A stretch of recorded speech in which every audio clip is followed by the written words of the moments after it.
यहाँ रह कर के अपने मन को खुश करने के लिए, भगवान का भजन करने के लिए। यहाँ बहुत टाइम है ना भगवान का भजन करने के लिए, कि नहीं है?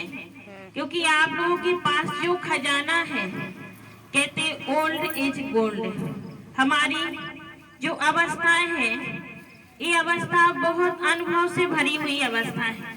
आप लोगों के जीवन के जो अनुभव हैं, वो आज के वर्तमान में हम सबके बहुत काम के हैं।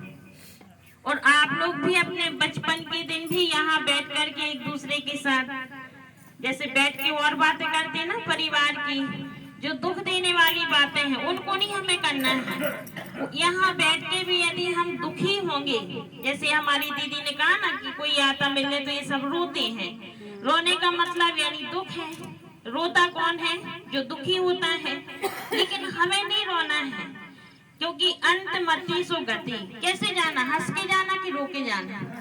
इस दुनिया से विदा लेना तो कैसे लेना? हंसते हंसते लेना है। हंसते हंसते लेना है। जिस क्षण आप दुखी हुए, मानो उसी टाइम हमारे तन से प्राण निकल गए, तो कैसे गए? आप दुखी होकर के गए ना। वो भगवान ने कहा खुशी जैसी खुराक नहीं है और गम जैसा मर्ज नहीं है। तो हमें खुश रहना है। हमें अपने जीवन के महत्व को समझना है कि हमारा जीवन बहुत वैल्यूबल है, बहुत कीमती है। आप ही सब कथाएं सुनाते हैं, कहानियां सुनाते हैं कि एक जन के नाती की शादी थी और उसमें तय किया गया था लड़की वालों ने कि कोई भी बुजुर्ग नहीं आएगा शादी में। अगर कोई बुजुर्ग आएगा तो शादी नहीं होगी। और उनके दादा कहाँ बैठ गए थे? डिग्गी में जाके बैठ गए, बस की पीछे डिग्गी में बैठ गए थे।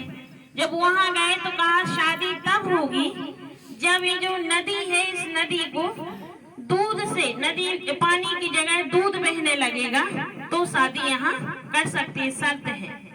तो अब नए नए लड़के थे, उन्हें अब कैसे नदी पानी की जगह दूध बहाए? तो शादी कैंसिल। अब ये शर्त तो पूरी नहीं कर पाएंगे ना, सब वापस आने लगे। जब डिग्गी से दादा निकली गई, कह जा रहा नहीं होने कभी आप यहाँ के शर्त ही नहीं पूरी हो पाने वाला, कैसे अपन नदी में दूध बहा पा रहे पानी की जगह? कहीं उनसे कहो कि तुम नदी खाली करके दो तो हम दूध भर के दें। ये है, हम दूध भर देंगे। तो ये है अनुभव हमारे जीवन के। जो आप लोग सोचते ना हम वृद्ध हैं, हम बूढ़े हैं, हम किसी काम के नहीं हैं, आपके पास जो अनुभव है।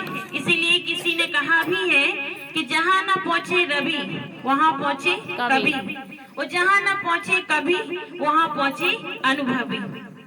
तो आप सबका जीवन बहुत अमूल्य है। आप सबके पास बहुत खजाने हैं, बहुत अनुभव है। तो हम सब क्या करें? वो अपने जीवन के अनुभव, वो खुशी वाले दिन एक दूसरे के साथ यहाँ बैठ करके जब अपने जीवन के अच्छे अच्छे अनुभव सुनाएंगे ना, तो हम यहाँ बैठ के भी कैसे रहेंगे? खुश रहेंगे, भगवान को याद करेंगे और यहाँ बैठे भी हम अपना पुण्य जमा करेंगे, है? क्योंकि ये जीवन बड़ा अमूल्य है। कहते हैं ना, बड़ी भाग मानस तन पावन।